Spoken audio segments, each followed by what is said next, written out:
দর্শক স্বাগত জানাচ্ছি ইসলামী মির্জাপুর জিরো আওয়ারে। আমি তৌহিদ শান্ত। আমাদের আজকের জিরো আওয়ার টিউ একটি বিশেষ জিরো আওয়ার। আমি এর আগে আপনাদেরকে বলেছিলাম যে কখনো কখনো বিষয়কে কেন্দ্র করে আমরা এগিয়ে যাই, কখনো কখনো বিষয়ের চেয়ে ব্যক্তিই বড় হয়ে যায় আমাদের কাছে। আমাদের আজকের যে অতিথি তিনি আমাদের বিষয়ের চেয়েও ব্যক্তি বড় হওয়াতে আমাদের বিষয়টি আজকের অতিথি। আমাদের আজকের বিষয় মুখোমুখি মাহমুদুর রহমান মান্না। মাহমুদুর রহমান মান্না, আপনাকে স্বাগত জানাচ্ছি। কেমন আছেন? আছি ভালোই। কত বয়স হলো আপনার? 75 ক্রস করেছি, মেবি 75 6 মাসটা বয়স হবে। 75, 6 আর +6। +6। হ্যাঁ। আচ্ছা, রাজনীতি করলেন কত? রাজনীতির বয়স কত হলো আপনার? রাজনীতি ধরেন 60 বছরের কাছাকাছি হবে। এই 60 বছরে কয়টা দলের রাজনীতি করেছেন? বিভিন্ন কয়টা দলের বলতে আমি দল বদলের কথা বলি নাই, যে বাস্তবতার কারণে যে আপনাকে বিভিন্ন জায়গায় বিভিন্ন সময়। আমি আচ্ছা, আমরা এই প্রশ্নের উত্তর আসবো। আমি দর্শকের কাছ থেকে শিরোনামটা দেখে আমরা এই প্রশ্নের উত্তর আসবো যে মাহমুদুর রহমান মান্না। আমরা শিরোনামটা দেখে আছি, শিরোনামের পরেই মূল আলোচনা শুরু করব। মাহমুদুর রহমান মান্না 60 বছরে রাজনীতি করলেন। বাস্তবতার খাতিরে কয়টা রাজনৈতিক আদর্শের সাথে তাকে আপোষ করতে হয়েছে বা কতজনের সাথে তাকে মিলতে হয়েছে, এবং ঠিক এখন এই অবস্থায় রাজনীতিটা আসলে কি দেখছেন, আমরা শিরোনামটি দেখে আসবো। বেগম রোকেয়ার দেখানো পথে নতুন বাংলাদেশ বিনির্মাণে সবাইকে এগিয়ে আসার আহ্বান প্রধান উপদেষ্টার। রোকেয়া পদকে ভূষিত আলোকিত 4 নারী। খালেদা জিয়ার শারীরিক অবস্থা অপরিবর্তিত, আপাতত বিদেশ যাত্রা নয়, দেশেই চলবে চিকিৎসা। বিভাজন বিভক্তি রেখে দেশ গড়া সম্ভব নয়, মন্তব্য তারেক রহমানের। বললেন, দুর্নীতি দমনে সবচেয়ে বেশি ভূমিকা রেখেছে বিএনপি। নির্বাচনে ম্যাজিস্ট্রেসি দায়িত্ব পালনে প্রধান বিচারপতির কাছে 300 জন বিচারক চেয়েছেন সিইসি। কাল রাষ্ট্রপতির সঙ্গে ইসির সাক্ষাৎ। এবং ভোটের মাঠে প্রত্যাখ্যান করতে পারলে দুর্নীতি চাঁদাবাজি বন্ধ হবে, মন্তব্য দুদক চেয়ারম্যানের। দুর্নীতিবাজদের সামাজিকভাবে ঘৃণার আহ্বান অর্থ উপদেষ্টার।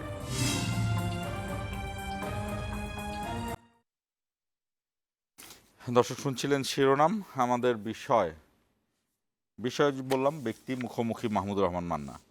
এই 60 বছরের রাজনীতিতে আপনি যে রাজনৈতিক আদর্শের জায়গা থেকে আপনি বিভিন্ন সময় মানে ডানে সরেছেন, বামে সরেছেন, কেন?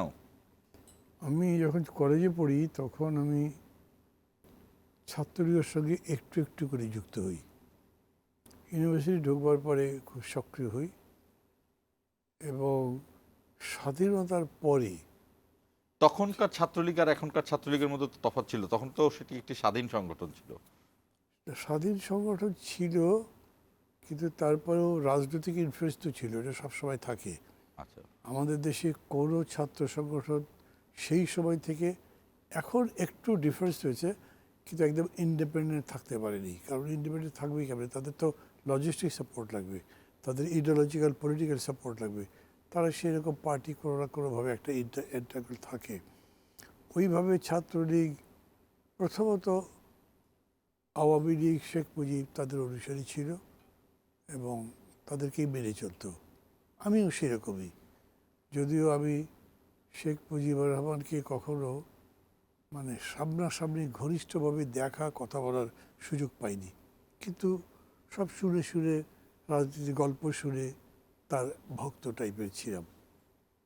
স্বাধীনতার পরে যখন জাসদ হলো, তখন আমি জাসদ ছাত্রলীগে যাই।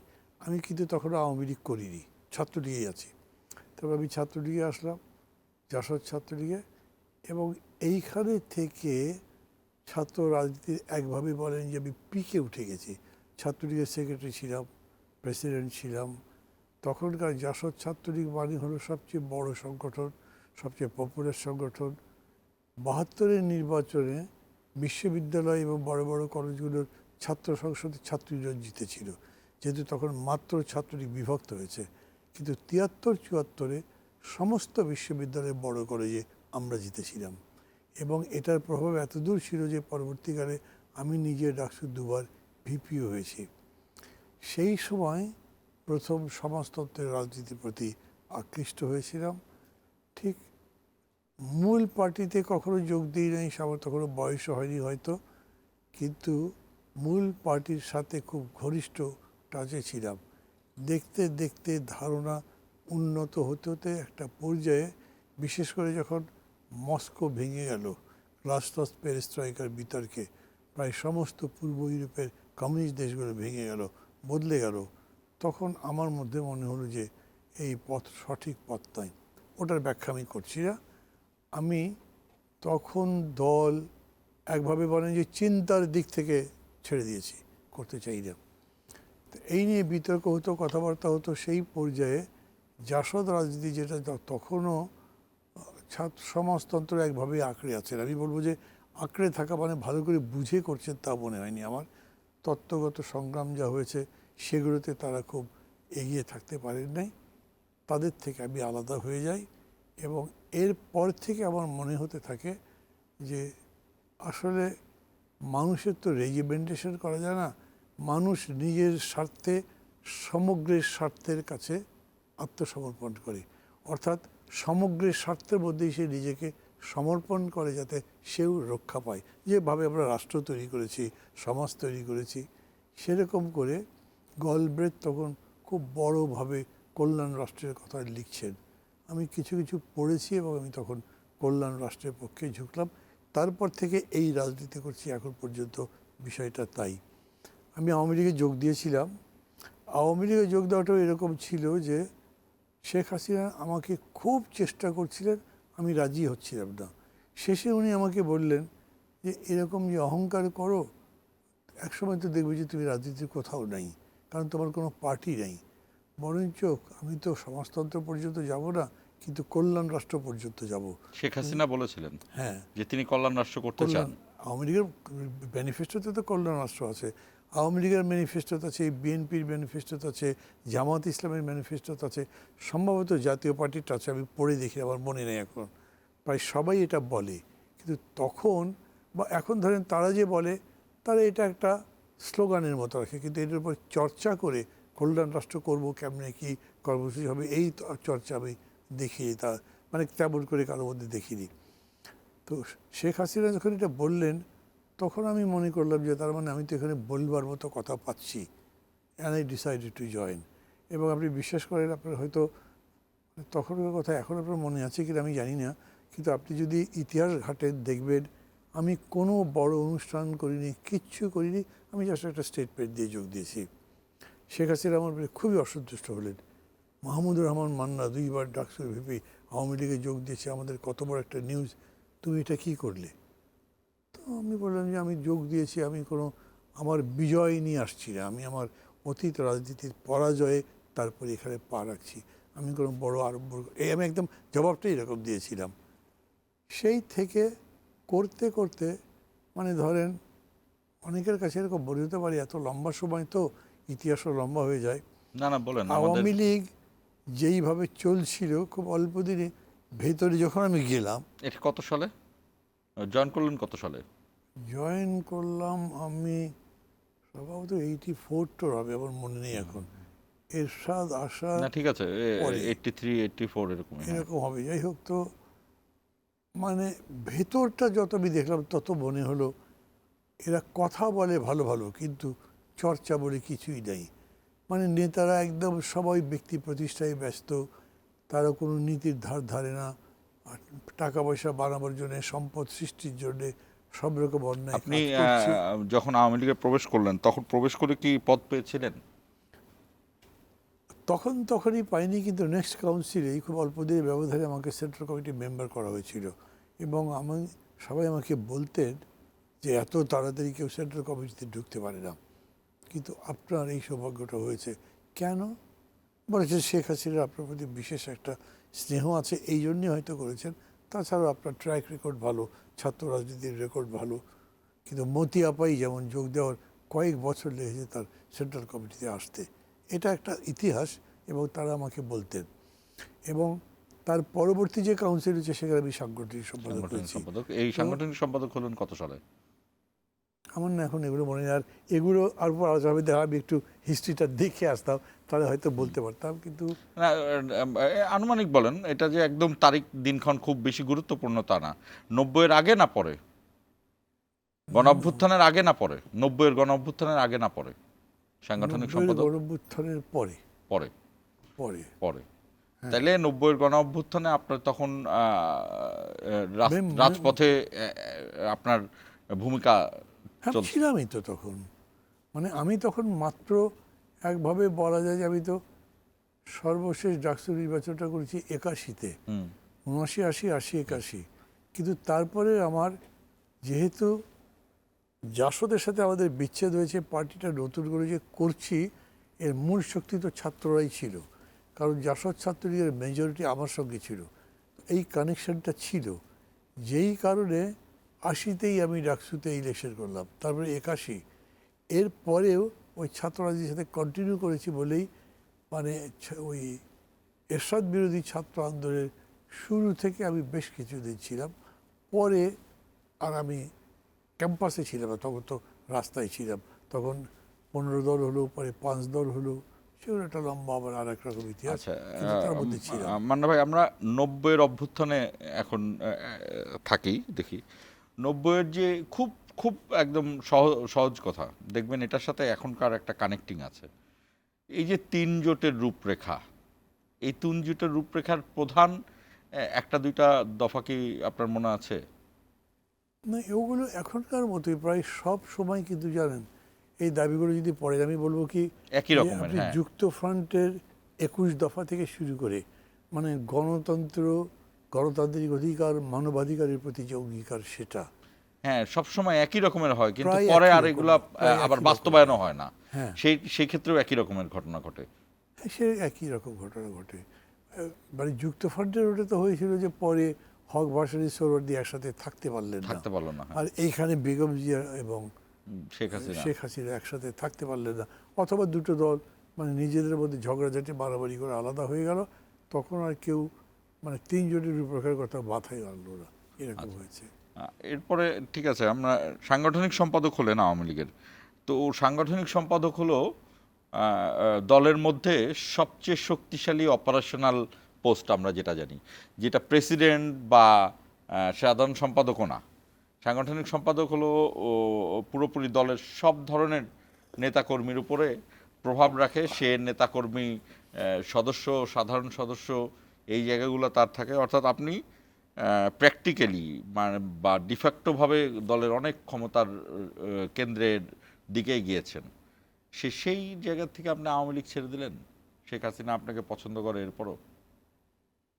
না, ওইটা ছেড়ে দিলাম কেন, মানে আপনি হয়তো কথাটা বলেছেন একটা থিওরিটিক্যাল জায়গা থেকে, কিন্তু আওয়ামী লীগের একজন অফিস বেয়ারার কোনো পোস্টাই কিন্তু শেখ হাসিনা তাকে খুব স্নেহ করেন। তাকে দেখেন প্রেসিডেন্টের মেম্বাররাও পারলে তেল দেয়। এইসব মানে এই দুটো দলই এমনভাবেই ব্যক্তি নির্ভর, ব্যক্তি নেতৃত্বের প্রতি সাবমিসিভ বা সারেন্ডার করা, যে ওইখানে আপনি কি প্রেসিডেন্ট সদস্য নাকি নর্মাল সদস্য খুব কিছু যায় আসে না। আমার মনে আছে, আমি গল্প শুনেছিলাম এরকম করে, তখন সম্ভবত কামরুজ্জামান সাহেবকে পাকিস্তান আওয়ামী লীগের প্রেসিডেন্ট করা হয়েছিল, HM কামরুজ্জামান, বা নামে একটু গোলমাল হতে পারে আমার, কিন্তু সনটাও আমার এরকম করে মনে নেই। শেখ মুজিবুর রহমান কিছু হননি। শেখ মুজিবুর রহমান কোনো একটা সদস্যসভার সাধারণ দায়িত্বে ছিলেন। তো কামরুজ্জামান সাহেবকে তার বন্ধুরা বলতেন, এখন তো তুই বঙ্গবন্ধুর চাইতে বড় নেতা হয়ে গেছিস, তো তুই তো এখন প্রেসিডেন্ট। তো উনি তখন বলতেন যে বঙ্গবন্ধু যদি মৌলবাজার মানে চকবাজার মৌলবাজার বলছে ওইটার সেক্রেটারি হয়, তারপরে সেই নেতা, আমি নেতা নই। মানে কোনো সময় ব্যক্তি এমনভাবে ফুটে ওঠে, প্রতিষ্ঠিত হয়, তার সামনে কেউ দাঁড়ায় না। কোনো সময় সিস্টেম এমন করা হয়ে যায় যে তখন এই ব্যক্তির বাইরে কিছু না। বাংলাদেশে কোনটা চলছে? বাংলাদেশে ব্যক্তিবাদ চলে বহু বছর ধরেই। আমি যখন সাংগঠনিক সম্পাদক ছিলাম, ধরেন একটা জেলার সেক্রেটারির সাথে আমার একটা বিরোধে আমাকে ওই বিভাগ থেকে শেখ হাসিনা সরিয়ে দিয়েছিলেন, কিন্তু উনি কোনোদিন আমাকে এটা অভিযোগ করেনি যে তোমার ওর সাথে বিরোধের কারণে আমি সরিয়ে দিলাম। আমি বুঝেছি, কারণ আমি একদম খুবই সরাসরিভাবে ওনার অন্যায় কতগুলো সিদ্ধান্তের বিরোধিতা করেছিলাম, আমি ওগুলো করতে দিইনি। উনি কমপ্লেন করেছেন, আমাকে প্রথম উনি বলেছেন কী হয়েছে তার সাথে, বললাম এই কিছু আসলে তো হয়নি, এই বিতর্ক এই। পরে আরেকবার জিজ্ঞেস করেছেন একটু অ্যাডজাস্ট করে চলতে পারো না? আমি বললাম কী অ্যাডজাস্ট করবো? অ্যাডজাস্ট করলে আমাকে তো সারেন্ডার করতে হয়, আমাকে দলের নীতি বা মেনে নীতির বাইরে কাজ করতে হয়। কিছু বলেনি। এরপরে আমাকে সরিয়ে দিয়েছেন উনি। তো ওই ওইভাবে এই কথা বলা যাবে না যে আমি সাংগঠনিক সম্পাদক ছিলাম মানে আমি অপরিসীম ক্ষমতার অধিকারী ছিলাম, এরকম কোনো ব্যাপার ছিল না। যেমন আওয়ামী লীগের সাধারণ সম্পাদকের কোনো ক্ষমতা ছিল আমার কখনো মনে হয়নি।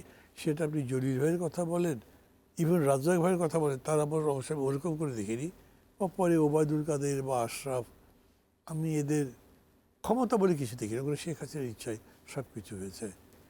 আবার বিএনপিতেও এরকম আমি দেখেছি যে চেয়ারপারসন মনে করলেন যে উনি সাধারণ সম্পাদকের যোগ্য না, উনি বাদ দিয়ে দিতে পারেন একার সিদ্ধান্তে। যদি আওয়ামী লীগ এরকম করেনি কখনো, কিন্তু এইটা এখানে হয়। এই যে ধরেন একক ক্ষমতা, এটা সব জায়গায় থাকে। তো আমার হয়েছে যে আমি তো মানে আমি কেন লেফট পলিটিক্স ছাড়লাম, আমার কাছে একেবারেই থিওরিটিক্যাল কোয়েশ্চেন হবে। আপনি যদি সময় দিতে পারেন আমি একটু বলি, দর্শক শ্রোতাদের জন্য ভালো। সমাজতন্ত্র বলা হচ্ছে যে মানুষ তার যোগ্যতা অনুযায়ী কাজ করবে এবং মানুষ তার সাধ্য অনুযায়ী কাজ করবে, তার যোগ্যতা অনুযায়ী তাকে বেতন দেওয়া হবে।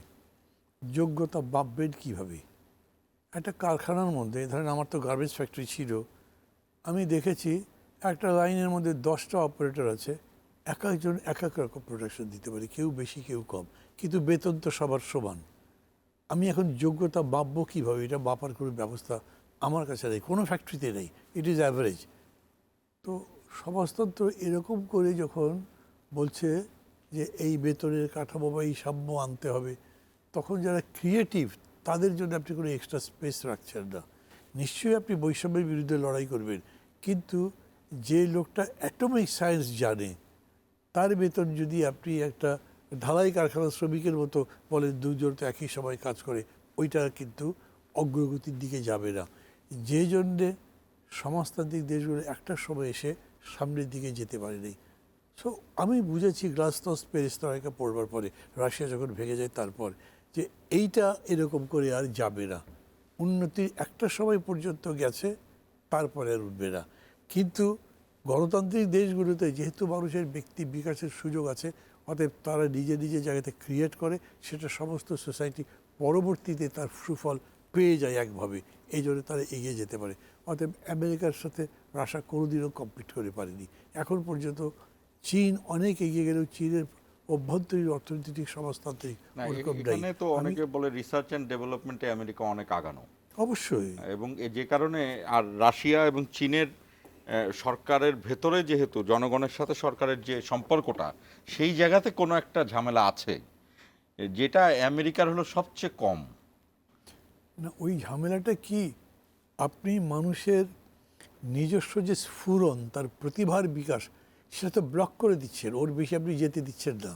আপনি সাহিত্যকে নিয়ন্ত্রণ করছেন, আপনি রিসার্চকে নিয়ন্ত্রণ করছেন, সবই নিয়ন্ত্রণ করছেন। রাষ্ট্রের একটা নিয়ন্ত্রণ থাকবে, কিন্তু তার একটা লিমিট থাকতে হবে। বুঝতে হবে কোন সময় পর্যন্ত এই নিয়ন্ত্রণ চলবে, কখন এই লিমিটের বাইরেও যেতে পারবে। এই এক্সারসাইজটা মুক্ত সমাজে হয়, কিন্তু বন্ধ সমাজে হয় না, যে জন্য ওইটা ইয়েতে যেতে পারেনি। তবে এই কথা সংক্ষেপে যে আপনি যে প্রশ্ন করেছেন সেখানে আসি। আমি দেখেছি যে আওয়ামী লীগ যে সমাজতন্ত্র বলছে তারও কোনো আন্ডারস্ট্যান্ডিং নাই, সমাজতন্ত্র থেকে যখন ফিরে আসে তারও কোনো প্রপার আন্ডারস্ট্যান্ডিং নেই। তো এত বড় একটা দল এরকম হলে কেমনি হবে? এবং তারপরে এই ব্যক্তিগত সম্পদ বাড়াবার চর্চাটা আমি দেখেছি যখন ক্ষমতায় ছিল, মানে ওগুলো নেকেড। আমি অত স্টোরি বলবো না, ওটা হয়তো সব সরকারের সবাই হয়, কিন্তু তাদেরটা আমি দেখেছি। আমি তখন বলি সেটা করবো না। এবং বেশ কিছু বিষয় নিয়ে যখন বিতর্ক হয়েছে, তখন আমি কথা বলতে শুরু করেছি কিছু কিছু, এবং আমি বুঝেছি যে শেখ হাসিনা পছন্দ করছেন না। একটা পর্যায়ে আমার মনে হয়েছে যে এটা আমি দলের মধ্যে সংগ্রাম করে জয়ী হয়ে বেরিয়ে আসবো সেই সুযোগ নাই, কারণ এই দলের মধ্যে সংগ্রামের সুযোগই নাই। এইখানে ব্লাইন্ডলি নেতৃত্বকে সাপোর্ট করে যেতে হবে এবং তাকে সাপোর্ট করে আপনি নিজেরটাকে যতখানি কনসলিডেট করতে পারেন। আমার কাছে জিনিসটা ভালো লাগে নাই, অতএব আমি চলে এসেছি। এইখানে আমার মিনিমাম কোনো ধরেন দুঃখবোধ ছিল না। যতদিন আওয়ামী লীগ ক্ষমতায় ছিল আমি দলের যে পজিশনেই থাকি না কেন কোনো রকম সুবিধার জন্য কারো কাছে যাইনি, কোনো তদবির করি নাই। I made no money. এবং এই কারণে হয়েছে কি, আমি আওয়ামী লীগ ছেড়ে যখন বসে আছি তখন আওয়ামী লীগের লোক কিন্তু এই কথা বলে নাই যে উনি দল ছেড়ে আর এক দলে গেলেন, উনি কেবল দল বদল করেন। তারা বুঝেছে যে আমি নীতিটাই মানতে পারছি না। এবং আমি মনে করি এখন পর্যন্ত এই যে আপনি প্রশ্নটা এরকম করে করলেন যে পর্যন্ত কটা দলের সাথে যুক্ত থেকেছেন, কটা দল করেছেন, ওভার দি ইয়ার্স কেউ যদি পরিচয় 50 বছর যদি একজন লোকের রাজনীতিক কেরিয়ার হয়, 50 বছর পর্যন্ত সে একই রকম চিন্তা করেছে, এটা কখনো হতেই পারে না। তার দল হয় দল নিজেই ভেঙেছে অথবা উনি দল থেকে বিচ্ছিন্ন হয়ে গেছে, এরকম হতেই পারে। আর যাদের হয় না তাদের হয়তো অন্যরকম হয়। তো আমি সেই আমরা পেয়েছি আপনার কাছে এই সাংগঠনিক সম্পাদকের কথাটি বললাম। আমি এই আপনি যে শেষ কথাটি বললেন এই কথা থেকে একটা প্রশ্ন রাখি, সেটা হলো যে বাংলাদেশ কবে গণতান্ত্রিক রাজনৈতিক দল পাবে? আমি জানি না আমি কথাটা বোঝাতে পেরেছি নাকি। আমরা কিন্তু গণতন্ত্র আর নির্বাচন করছি, হয়তো আমাদের সরকারও আমরা গণতান্ত্রিক পেয়েছি, মানে ভোটের কয়েকটি সরকার তো আমরা পেয়েছি যে নির্বাচনে, কিন্তু রাজনৈতিক দল পূর্ণ গণতান্ত্রিক রাজনৈতিক দল কবে পাবে এবং পূর্ণ গণতান্ত্রিক রাজনৈতিক দল আসলে বাংলাদেশে বিকশিত হচ্ছে কিনা? দর্শক আমাদের সঙ্গে থাকুন, 1 মিনিট পরে ফিরছি।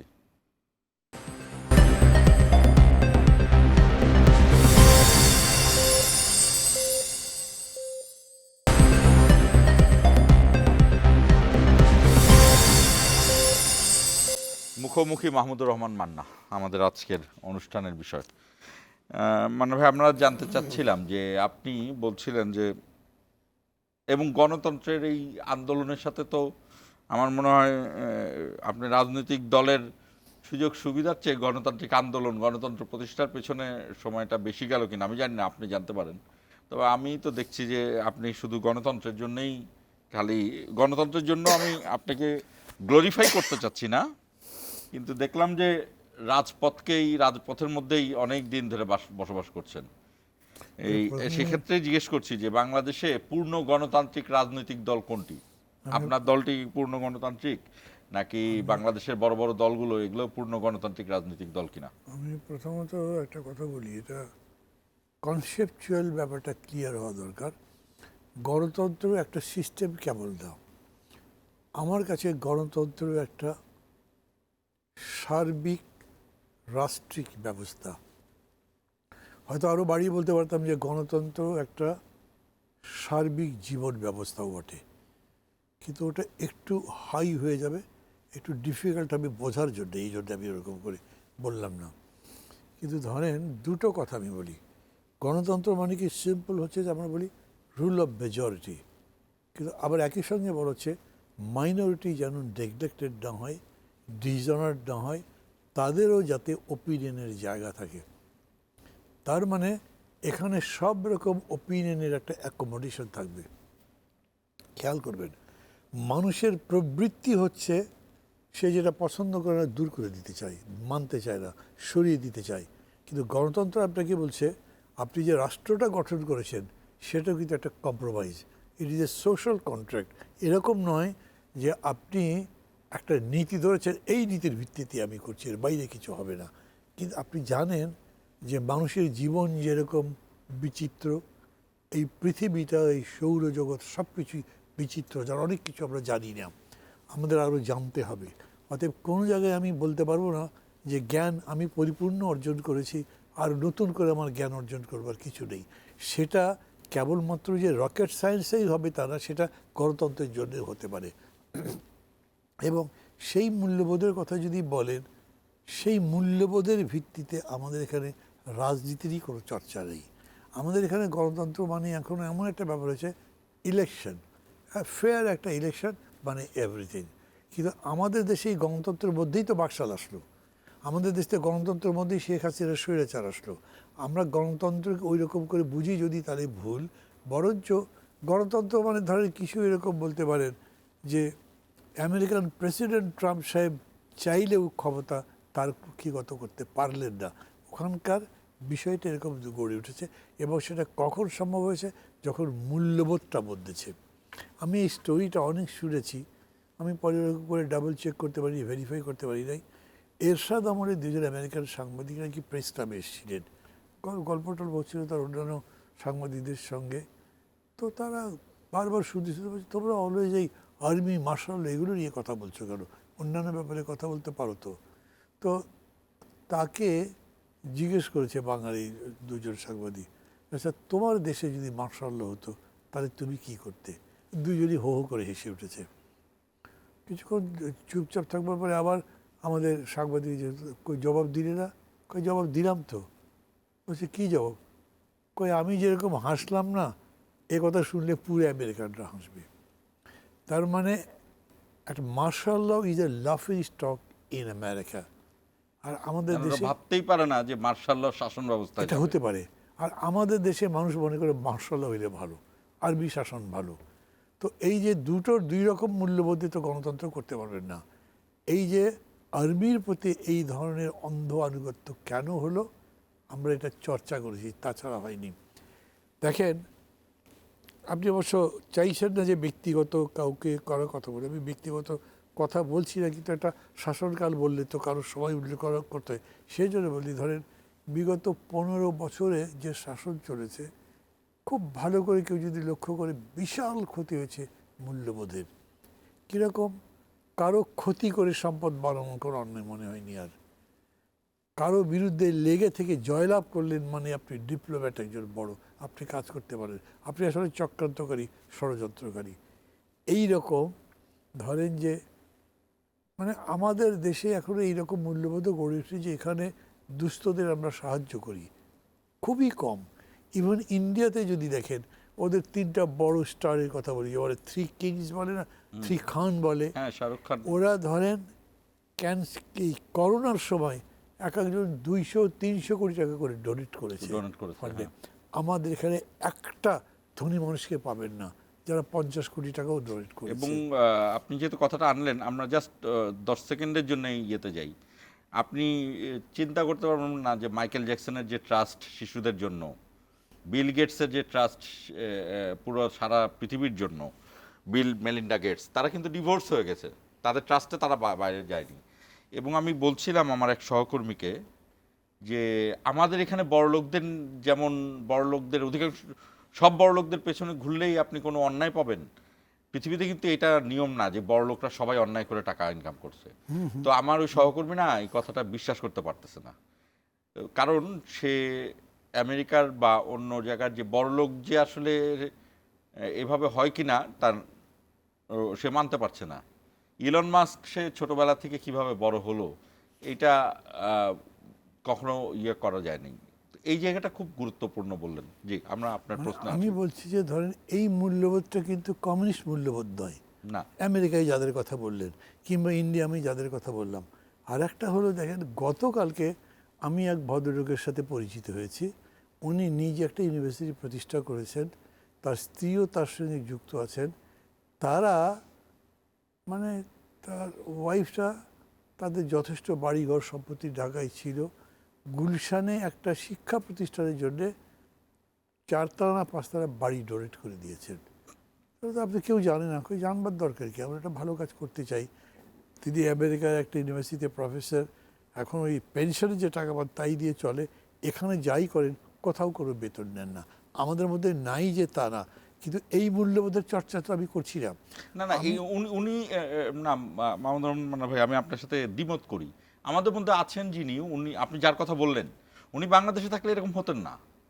না, উনি বাইরেই তো ছিলেন, সেই জন্যই এরকম হয়েছেন। না কিন্তু আমার দেশে হবে না কেন? কারণ আমরা তো আমাদের শিক্ষা ব্যবস্থায় এই মূল্যবোধকে শক্তিশালী করি নাই। শিক্ষা না, জানেন আমি মনে করি সবচেয়ে বড় শিক্ষাটা রাজনীতি শিক্ষা। কেন? হ্যাঁ, ওই রাজনীতিকেই তো আমরা শিক্ষা মূল্যবোধকে গুরুত্বপূর্ণ করি নাই। তো তাহলে ওইখানে তো গণতন্ত্র আপনি নস্যাৎ করছেন। আপনি যে দলের মধ্যে পরিবারতন্ত্র কায়েম করছেন, আপনি গ্রুপিং করছেন, নিজের লোক বসাচ্ছেন, গণতন্ত্র তো ওখানেই ধ্বংস করছেন। তারপরে আপনি বাইরে এসে আবার গণতন্ত্রের সংগ্রামের কথা বলছেন। দলের মধ্যেই গণতন্ত্র নেই, বাইরে গণতন্ত্র হবে কেমনে? এটা হওয়ার কোনো বিষয় নয়। আমি আপনার এই প্রশ্নের সাথে একমত আছি। আমাদের পরিপূর্ণ অর্থে তো নয়, প্রয়োজনীয় অর্থেও কোনো দলকে গণতান্ত্রিক দল বলা কষ্ট। আমাকে জিজ্ঞেস করেন আপনার দল কি সেরকম? আমি সেরকম একটা দল করতে চাই, সেজন্যেই আওয়ামী লীগের মতো দল ছেড়ে একা একা বেরিয়ে এসেছি, একদম কারোর সাথে কোনো কথা বলি নাই। ধীরে ধীরে আবার একটা দল করতে গেছি। আমি জানি আমার জীবিতকালে এই দল কোনোদিন ক্ষমতায় যাবে যে আমি আশা করতে পারি। আমি তো বললাম আমার বয়স 75 পার হয়ে গেছে, এই সময়ের মধ্যে না পারলেও আমি মনে করেছি যে ওই রকম একটা জিনিস বাড়াবো, আমি তার চর্চা করছি। আমি দেখি আরও অন্যান্যরা করে, কিন্তু প্রায়শই পরিস্থিতির কারণে তারা সারেন্ডার করে ফেলে। কীরকম? এই যে ধরেন নির্বাচন আসবে, এই নির্বাচনে যারা সত্যি সত্যি মূল্যবোধ মেনে রাজনীতি করছে কেউই ভোটের টাকা জোগাড় করতে পারবে না। তো তারা আসবে কীভাবে? আপনি গণতন্ত্র চাচ্ছেন মানে তো ভোট চান, ভোটের পদ্ধতির মধ্যে থাকবেন, সেই ভোটের পদ্ধতির মধ্যে ঢুকতে পারবেন না। এই জন্যে সামগ্রিক ব্যবস্থাটাই গণতান্ত্রিক নয়, এটা এক ধরনের ফিউডালিজম, এক ধরনের বিউরোক্রেসি, এক ধরনের অটোক্রেসি, এটার মধ্যেই আছে। মানে এর বাইরে সামন্ততন্ত্র চর্চাই আমাদের নেই। মধ্যে থেকে যাবে না। যাবে না বলবো না, যাওয়া অনেকখানি গেছে। মানে যেমন ধরেন, এখন আমি খুব ছোট ছোট ঘটনা দিয়ে বলি। আমি চট করেই দেখলাম কি একটা মেয়ে একটা ইয়েতে বাইকে পেছনে উঠে বসলো, কোনো বিষয় নয় এটা এখন। কিন্তু আমাদের সময় একটা আমাদের মেয়ে, সময় কেন, আমাদের সময় বা 20 বছর আগেও এটা খুবই খুবই হয় নাই এরকম, হয়ই নাই। এবং এখন মেয়েদেরকে আমি যত বিভিন্ন দিকে ঘুরে বেড়াতে দেখি, এটা অনেকেই মানতে চাইবে না, কিন্তু নারী সাধারণ স্বাধীনতা হচ্ছে গণতন্ত্রের একটা মাপকাঠির মতো। আপনি সবাইকে সমান চোখে দেখেন কি না? ওই যে একটা বড় ছবি বানিয়েছিলেন মৃণাল সেন, একদিন প্রতিদিন, মানে মেয়েটা বাড়ির বাইরে গেছে, রাত্রে ফেরেনি, পরের দিন আসবার পরে তার ভাই বোন সবাই জিজ্ঞেস কোথায় ছিলি রাত্রে? কোথায় ছিলি? হ্যাঁ, মেয়েটা কোনো জবাব দেয় না। পরে জবাব না দিয়ে ছবি শেষ হয়ে গেছে। তো জিজ্ঞেস করছে মৃণাল সেনকে, আপনি তো জবাব দিলেন না। মানে জবাব দেবো কি? এটাই তো আমার জবাব। মানে যে পশ্চিমবঙ্গের জবাব এবং দিতে হবে কেন? হ্যাঁ, তার বক্তব্য হচ্ছে তোমার ভাই যদি এরকম বাইরে থাকতো তুমি কি প্রশ্ন করতে? তার জবাব চাইতেই তুমি, তাহলে মেয়েটার জন্য চাইছো কেন? তুমি নিজেই গণতান্ত্রিক নও। তুমি এই মূল্যবোধ থেকে তোমাকে বেরিয়ে আসবার জন্য আমি এটা প্রতিবাদ হিসেবে এটা করেছি। তা আমরা তো ওই রকম ছবির কথাও এখানে ভাবতে পারি না। এখন আমার দেশে ছবি বলেন, লেখা বলেন, এই যে এত বড় একটা অভ্যুত্থান হয়ে গেল, আমাদের ভাষা আন্দোলনের পরে কত কবিতা লেখা হয়েছে, গান হয়েছে, মুক্তিযুদ্ধের উপর হয়েছে, এই আন্দোলনের উপর তো হয়নি। কেন হলো না? এখানে আমি আপনাকে একটু হ্যাঁ হয়েছে। এখনকার যে বাচ্চাদের যে ল্যাঙ্গুয়েজ, ওরা র্যাপ গান গেয়েছে, র্যাপ গানের মধ্যে দারুণভাবে তারা স্বৈরাচারকে বলেছে, এবং কোনো কোনো আমি কিন্তু খুব অল্প, এবং সবচেয়ে বড় কথা হলো যে এই র্যাপ গানগুলোকে আমরা এই প্রশ্নটা আমি করতাম আপনাকে, যে আপনি যখন জাসদে ছিলেন, ধরেন আপনার ব্যাকগ্রাউন্ড আমরা জানি, চমৎকার একজন স্টুডেন্ট, আমরা জাসদের যে সভাপতি বা এই রকম হাসানুল হক ইনু, প্রকৌশল বিশ্ববিদ্যালয়ের মেধাবী ছাত্র, হ্যাঁ অবশ্যই। নুরুল আম্বিয়া, আমি নামটা ভুল বললাম মনে হয়, না, শরীফ নুরুল আম্বিয়া, শরীফ নুরুল আম্বিয়া, তিনিও প্রকৌশল বিশ্ববিদ্যালয়ের দারুণ মেধাবী ছাত্র। এখন যারা করলো এই এনসিপি, এরা প্রত্যেকটা বিশ্ববিদ্যালয়ের দারুণ মেধাবী ছাত্র। আপনাকে আমি বলি যে একজন গায়ককেও ধরে নিয়ে যাওয়া হয়েছিল, যাকে মোস্তফা সরোয়ার ফারুকী ফ্রান্সে নিয়ে গিয়েছিল এই যে অভ্যুত্থানের পরে। ওরা র্যাপ গান করেছে, মানে এখনকার যে ল্যাঙ্গুয়েজে। কিন্তু কনভেনশনাল কবি বা আমাদের যারা সাহিত্যিক, তারা আমাদের এই গণ অভ্যুত্থানকে, বা রাজনৈতিকবিদরা এই গণ অভ্যুত্থানকে কেমন যেন ভাগ করতে চাচ্ছে না, বা আপাতত গণ অভ্যুত্থান রেখে দেই, ভোটে আগে জিতে আসি, আমাদের অবদানগুলোকে সামনে আনি আগে। আমি বোঝাতে পারছি কিনা? যখন ভোট এসে যাবে তখন কিন্তু এই গণঅভ্যুত্থানকে ধারণ করে ভোট, এগুলো আমরা বক্তৃতায় বলছি, বিষয়টা তা হবে না। বিকজ গ্রাম এলাকাতে গিয়ে দেখেন এই কালচারটা ঢোকেই নি। গ্রাম এলাকাতে ধরেন আমি তো যেহেতু ইলেকশন করব, আমি যাই দেখি, তারা আমাকে জিজ্ঞেস করছে আমাদের এই হাটটা ছিল খুব ভালো, বর্ধিষ্ণু, হাটটা বন্ধ হয়ে গেছে, হাট চালু করবেন সেটা বলেন। ওর কাছে তো ওই মুগ্ধ এদের ইতিহাস শোনার দরকার নেই, সে তো নামও হয়তো শরীরে এই এত বড় ঘটনার পরেও। এবং তার কাছে যে এই রাস্তাটা বানিয়ে দেন, তাহলে তার ওই আলুর বস্তা নিয়ে যেতে 1 টাকা করে পার কেজি খরচ কম পড়ছে। তার কাছে দৈনন্দিন অর্থনীতির বিষয়টা আছে। আমাদের কোনো পলিটিক্যাল পার্টি ধরেন কোনো মানুষের কাছে গিয়ে বলে যে আমি এমন একটা প্রোগ্রাম নিয়ে আসছি যেটা তোমার ভাত কাপড়ের নিশ্চয়তা দেবে, বা পুরোপুরি নাও যদি দিতে পারে পথটা খুলে দেবে, তোমার কল্যাণ করবে, এইরকম জায়গা নেই। কেউ এরকম বলতে পারে নাই যে দেখো যেরকম করে তোমার সায়েন্স টেকনোলজি ডেভেলপ করেছে, এখন মধ্যস্বত্বভোগীকে আমি একদম ওয়াইপ আউট করে দিতে পারি, স্ট্রেট টাকা তো তোমার কাছে ডাইরেক্ট আমি দিয়ে দিতে পারি, বেকার ভাতাই হোক আর বৃদ্ধ ভাতাই হোক, যেটাই হোক না কেন আমি দিয়ে দিতে পারি। এই মেকানিজমে কেউ যায়নি। তো ওইটা আমি বলছি যে তার মানে হলো যে ওইখানেও গণতান্ত্রিক অধিকারের কথা কেউ চিন্তা করে নাই। যদি করতো, যদি আপনি গুগল ম্যাপে সারা পৃথিবীর একটা গাড়ি নিয়ে যেতে পারেন, ম্যাপ ধরে ধরে যে কোন ঠিকানায় যেতে চান, তাহলে আমার দেশে জমি জমা নিয়ে তো ঝগড়া থাকবার কথা না। পুরো জিনিসটা ম্যাপে করে ফেলেন, ডেটা বেস করে ফেলেন, কতগুলো গরিব আছে তাদেরকে কী সাপোর্ট দেবেন ঠিক করেন, মানুষকে জানিয়ে দেন। এটা কিন্তু সম্ভব যে বাংলাদেশ ঘুরে দাঁড়াতে খুব বেশি সময় লাগবে না। আমি এটা বিশ্বাস করি, আমি রাজনীতি করি যে ওই একটা স্বপ্নের মতো আমার মধ্যে আছে। তো ওই কাজটা আমি করছি না, কিন্তু বক্তৃতার সময় খুবই গণতন্ত্রের কথা বলছি। আমার কাছে ভোটের ব্যাপারটাই আছে, তার কাছে ভোটটাই ডমিনেট করবে। আর যখন ভোট লেগে গেল, ধরেন আমিও ক্যান্ডিডেট আপনিও ক্যান্ডিডেট, আমরা একই এলাকা থেকে দাঁড়িয়েছি, আপনি যে আমার চাইতে একটা অধম মানুষ সেটা প্রমাণ না করলে আমি জিতবো কীভাবে? আপনার দল যে আমার পার্টির চাইতে অধম পার্টি সেটা আমাকে প্রমাণ করতেই হবে, আমি তাই করছি। এবং সেইখানে আর ওই মুগ্ধ বলেন, সাইদ বলেন, যাদের নাম বলেন, কেউ আসছে না। তখন শুধু আমি, তখন শুধু আমার দল, আমার নাম্বার বাড়াতে হবে, এমপি সিটস বাড়াতে হবে, আমার ক্ষমতা লাগবে, এরকম হয়ে যায়। আমরা ছোট একটা বিরতি নেব, বিরতির আগে প্রশ্নটা করে যাই। আপনি হয়তো বা বলবেন যে তুমি এগুলা কি সব প্রশ্ন করছো, সবাই তো রাজনীতি করতে হলে এমপি হতে চায়, আর আপনি এমন একটা পরিস্থিতির মধ্যে চলে আসলেন আপনাকে গ্লোরিফাই করার জন্য না। আমি বলছি যে আপনার আফসোস হচ্ছে কিনা, আপনি এমপি হতে পারলেন না। এমপি এই যে দেখেন না, এক একটা বিএনপি, জামাত, আওয়ামী লীগ তো এখন নাই, আওয়ামী লীগের মধ্যে এমন হয়েছে যে সবাই এখন রাজনীতি করার কি প্রধানত উদ্দেশ্যই এমপি কিনা, এমপি হওয়া কিনা, বা এরকম কেন চিন্তা হচ্ছে? আমি বিব্রত হইনি, বরঞ্চ প্রশ্ন জন্য খুশি হয়েছি। আমি বিরতি থেকে ফিরে আপনাকে বলবো। 1 মিনিটের জন্য বিরতি নিচ্ছি, আমাদের সঙ্গেই থাকুন।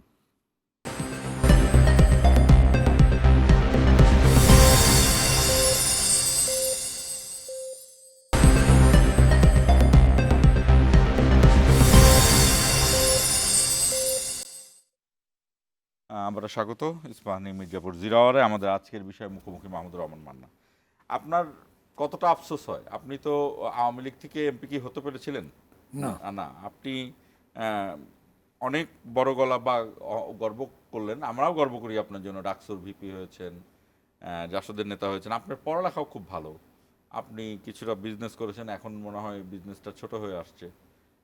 তারপর কিন্তু আপনি এমপি তো 2018 সালেও আপনি বগুড়ার থেকে দাঁড়ালেন, বগুড়ার সেখান থেকে এমপি হতে পারলেন না, আওয়ামী লীগ থেকে চলে আসলেন। এখনো কিন্তু আমরা জানি না যে আপনি নমিনেশন পাচ্ছেন কিনা, মানে জোটের থেকে। অথচ এই বিএনপি জোটের সাথে কত বছর, সেটাও তো মনে হয় 10 বছরের বেশি। তো কি আপনার এই সেই হতাশাগ্রস্তরা কতটুকু? আচ্ছা, তাহলে আমি আপনাকে একটা ছোট্ট গল্প বলি। গল্প ঠিক একটা ঘটনা। আমার স্কুল লাইফের এক বন্ধুর সাথে ঢাকার একটা অফিসে আমি দেখা করতে গেছি, এরশাদ আম্বরের মধ্যে শেষের দিকে। এই গল্প করে সে হঠাৎ আমাকে জিজ্ঞেস করলো, কী করলি সারা জীবন? কিছুই তো করতে পারলি না, এমপি হলি না, মন্ত্রী হলি না, দেখতো জিয়াউদ্দিন বাবলু কত ভালো কাজ করছে, কত জিয়াউদ্দিন বাবলু, হ্যাঁ বললো। তা আমি ওকে বললাম যে জিয়াউদ্দিন বাবলুকে খুব ভালোবাসিস, সম্মান করিস? একদম স্পটেই আমাকে জবাব দেবে, শালা তো বেইমান, কী বলিস তুই? তাই বললাম, ওকে যেভাবে গালি দিলি, আমি যদি ওই কাজ করতাম তা আমাকে তো এইভাবেই গাল দিতি। তোমার সে আমার হাত ধরে ফেলেছে, ওরা দোস্ত আমার বলতে ভুল হয়েছে, আমি বুঝি নাই, ঠিক আছে তুই যা করছিস তাই ঠিক। আমি ধরেন আমি যদি এরকম করে উদাহরণ দিই, বাবলুর কথাই দিই বলি, 7 বছর খুবই ইম্পর্টেন্ট মন্ত্রী ছিল, এখন বা ঢাকা শহরে ঘুরে বেড়ে কোথাও কি পাবেন তাকে? বাবলুকে ছোট করছি এবার তার বিরুদ্ধে পড়ার জন্য, মারা গেছে বেচারা, আমার চেয়ে কম বয়স ছিল। সে নটরডেমিয়ান, আমি জানি, তার সম্পর্কে আমি খুব ভালো জানি। তো তার মানে তাকে আমি উদাহরণ করছি, আমি বলছি যে কত এরকম মন্ত্রী যে কোনো নাম নাই, কিন্তু আমি মনে করি যে আমি অনেক মানুষের মনে আছি।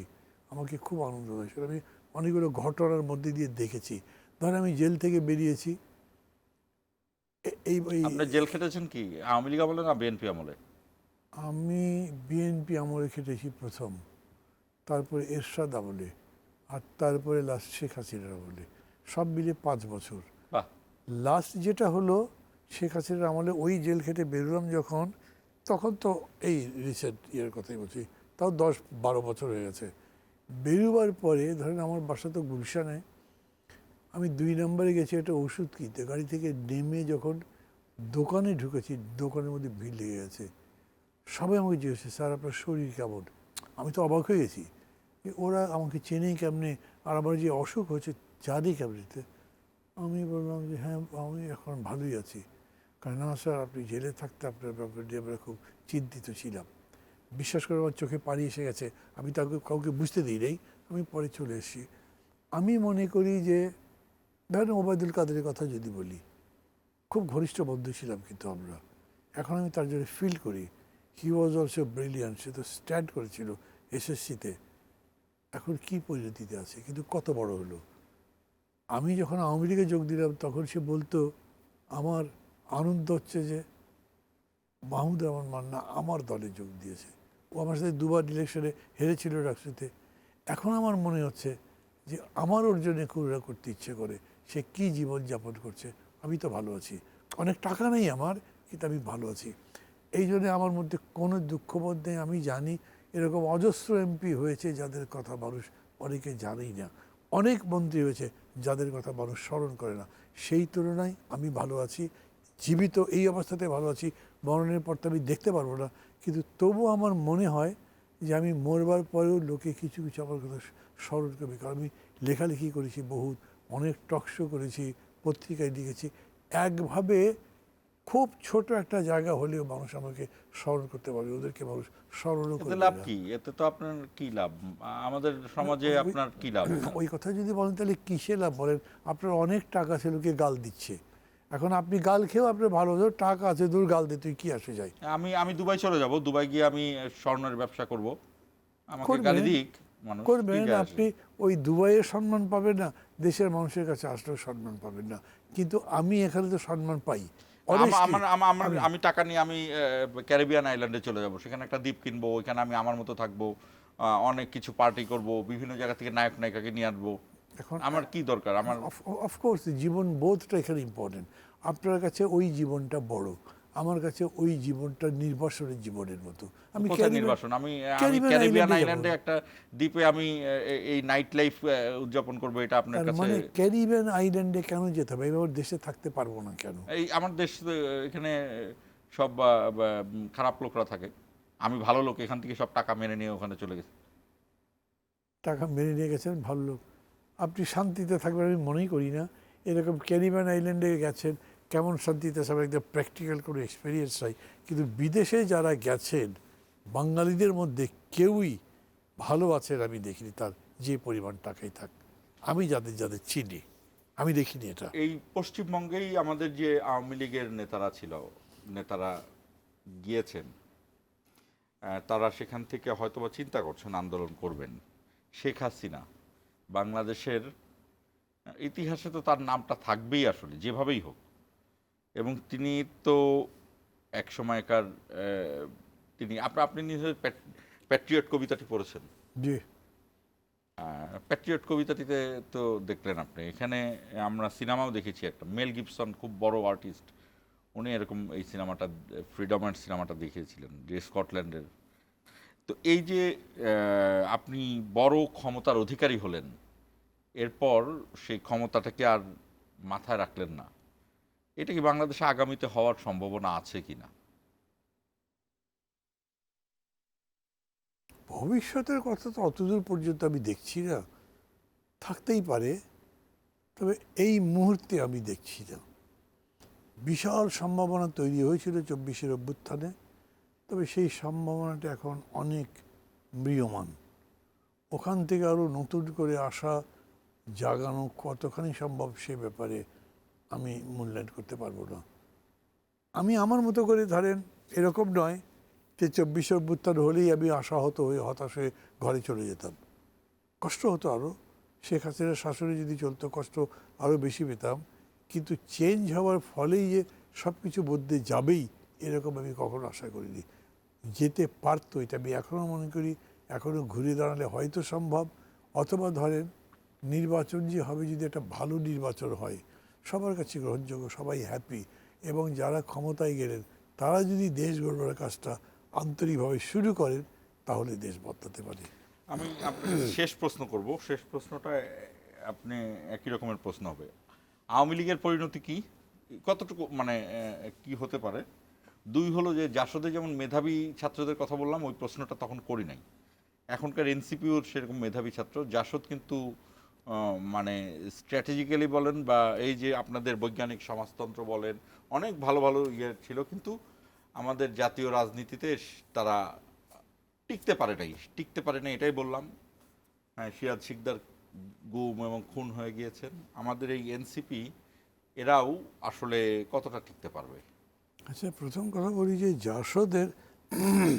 জাসদের উপর কিন্তু আমি দু একটা বই লিখেছিলাম, কিন্তু তখন আমি, আমার বয়স কম, লোকে চেনে কম, আমার বইটা অনেকে পড়েনি। যারা দল করতেন তারা পড়েছেন, তারা জানেন জাসদ পড়েছি, আপনি টিকতে বলেন। পারেনি। মানে হচ্ছে জাসদ একেবারে হটকারিতা করে ধ্বংস হয়ে গেছে, হারাকিরি করবার মতো। জাসদের বিরাট সম্ভাবনা ছিল, ধৈর্য ধরে গণতন্ত্রের পথে থাকলে দেশে আওয়ামী লীগ এবং জাসদ মুক্তিযুদ্ধের পক্ষের দুটো শক্তি থাকতো, দুটোই গণতন্ত্রের চর্চা করতো, আওয়ামী লীগও এতখানি অধঃপতিত হতো না, আমি এরকম মনে করি। অনেকে ডিফার করতে পারে, কিন্তু হলো না কেন, সেটার কারণ হলো যে তত্ত্বের মধ্যে ঢুকে গেল তারা, বৈজ্ঞানিক সমাজতন্ত্র, সেই তত্ত্ব সম্পর্কে পুরো ধারণা ছিল না তাদের। একেবারে আত্মবাক্যের মতো, ডগমার মতো নিয়েছিল, চর্চা করতে গিয়ে পারে নাই, মুখ থুবড়ে পড়ে গেছে। এনসিপির ব্যাপারটা হলো কি, এনসিপির তুলনায়, এনসিপি জাসদের তুলনায় অনেক উন্মুক্ত পরিবেশ পেয়েছে, এখনও পায়। জাসদের আমলে রক্ষী বাহিনীর অত্যাচার তো ভয়াবহ ব্যাপার ছিল, এবং লোকে যেরকম করেই বলুক না কেন, শেখ মুজিব আলটিমেটলি একনায়ক একটা শাসকে রূপান্তরিত হয়েছিলেন, একটা স্বৈর শাসকে, অত্যাচারী শাসকে রূপান্তরিত হয়েছিলেন। কিন্তু এনসিপি এই 15 মাসে 16 মাসে এই রকম শাসন দেখেনি, এদের এই সুযোগ ছিল। কিন্তু এনসিপিকে আবার প্রধানত আমি বলি বহু জায়গাতেই, দে আর অ্যাংরি ইয়াং মেন, এর বেশি কিছু না। এই যখন জেনজির কথা বলে না, জেনজি কি, এরা যে কোনো অন্যায়ের প্রতিবাদ করে, কিন্তু তারা কোনো অর্গানাইজেশনে বিশ্বাস করে না, তারা কোনো ডিসিপ্লিনে বিশ্বাস করে না, তারা কোনো প্ল্যানিংয়ে বিশ্বাস করে না। তো ওটা না করলে কিছু হয় নাকি? একটা জেনারেশন অন্যায়ের বিরুদ্ধে ফাইট করে কিন্তু ন্যায় প্রতিষ্ঠা করবার যোগ্যতা রাখে না বা সেটা শেখে না, তাহলে পারবে কেমনে? এনসিপি একটা পার্টি হয়েই গড়ে ওঠেনি। এনসিপি নিজেদের মধ্যে 10 রকম মতামত 10 জায়গায় প্রকাশ্যে বলে বেড়াচ্ছে, ফলে এনসিপির মধ্যে সেই সম্ভাবনা আমি আগেও মনে করেছি তেমন নেই, এখন আমি মনে করি সেটা ক্ষীয়মান। যদিও এটাকে ঘুরে দাঁড় করানো সম্ভব, ভ্যাকুয়ামটা অনেক বড়, শূন্যতার জায়গায় মানুষ কাউকে চেয়েছে, হয়তো এনসিপিকেই চাইতো তারা, বা এনসিপির সাথেই তারা আসার দড়ি বাঁধার চেষ্টা আচ্ছা, করেছিল। আপনি কি মনে করেন এর মধ্যে আমাদের কনভেনশনাল যে রাজনৈতিক দলগুলো, তাদের একটি ট্রিক্স কাজ করে? তাদের এই এনসিপি এই পরিস্থিতিতে যে পড়ে গেল, আপনি যে কথাটা বলছিলেন, এটার মধ্যে কনভেনশনাল রাজনৈতিক দলের কনস্পিরেসি আছে? না, না, এটা ওদের অশিক্ষা, অশিক্ষা মানে রাজনৈতিক অশিক্ষা বলছি। ইনএক্সপিরিয়েন্স। তাদের মেধার কথা নিয়ে আমার কোনো ইয়ে নাই, তাদের ক্রিয়েটিভিটি আছে, এবং তারা যে আন্দোলনটাকে জয়যুক্ত করেছে, মানে এটা তো একটা অভাবিতপূর্ব ঘটনা। এই জন্যে মানে তাদের আমি ক্রিটিসিজম করবো, খুব সতর্ক থাকি যেন কোনো জায়গাতে তাদের সেন্টিমেন্ট আমি হার্ট না করি, যদি ওই দলের সাথে আমার এমন কোনো সম্পর্ক নেই। কিন্তু আমি আওয়ামী লীগের পরিণতি কি আসলে?